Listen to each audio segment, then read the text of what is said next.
কিছুদিন পূর্বে এক বক্তার মুখে শুনেছিলাম মৃত্যুর পর আপন ভাই বোনের নাকি আর কোনোদিন দেখা হবে না। এখন আমার জানার বিষয় হচ্ছে এই কথাটি কতটুকু সত্য।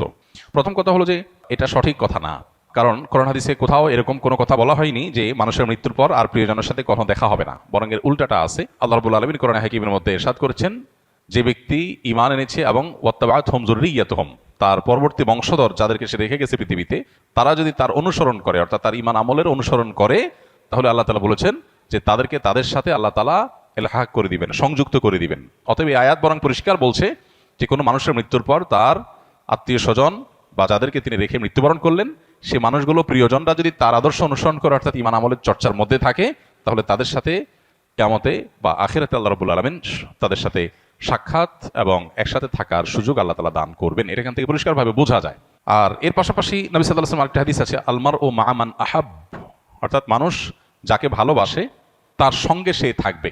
সেটার একটা অর্থ হতে পারে যে একজন মানুষ যখন জাহান্নামী কোনো মানুষকে ভালোবাসবে, আপনি কার ফ্যান, কার ফলোয়ার, কাকে ভালোবাসেন, কাকে অনুসরণ করেন, এটার উপর নির্ভর করে আপনার গন্তব্য। একজন মানুষ যখন কোনো খারাপ মানুষ অনুসরণ করে, তখন তার সাথে কিয়ামত হবে, তার সাথে তার হাসর হবে, সে তার পরিণতি ভোগ করবে।